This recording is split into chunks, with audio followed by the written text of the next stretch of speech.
Hi there, this is a trap in a rare sideline of the Gruenfeld and it's called Wagging the Dog.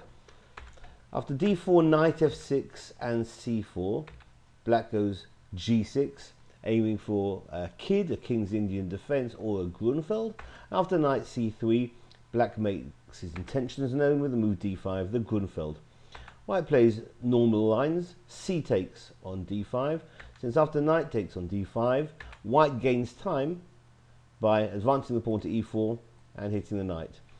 After knight takes on c3, b takes on c3, white has established quite a strong pawn centre, which black will try and get at. First, bishop g7, the famous Gruenfeld bishop, is going to try and wield its influence along that important diagonal.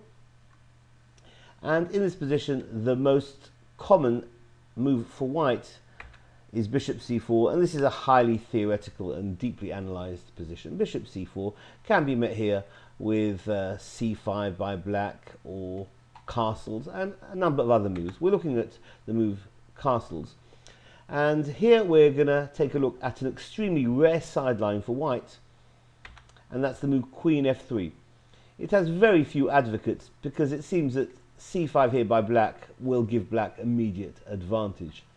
However, the move b6 is also a very interesting alternative to c5, and it's a bold attempt by black to unsettle this position, as it clearly invites the blatantly obvious e5, which releases the queen on the diagonal, hitting the rook on a8. Well, black's going to give that rook up for a piece by playing bishop a6.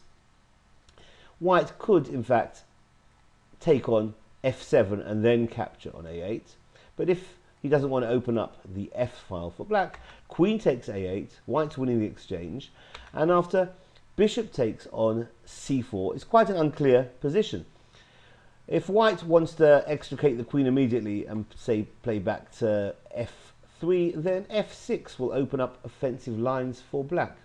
White might get greedy and try and get more material by taking the pawn on a7, but this invites almost defeat for white, as knight c6 hits the queen, and if the queen then backs off to the natural square a4, then black has a winning advantage after this fine combination.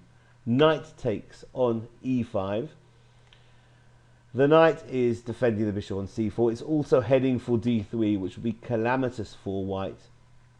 So that knight has to be chopped off the board.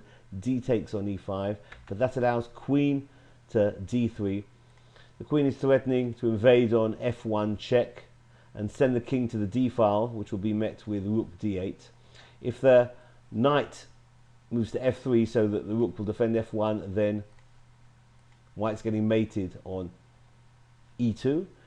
If the queen drops back to d1, then we'll see queen f1 check, king to d2, and rook d8 will do the job here for black.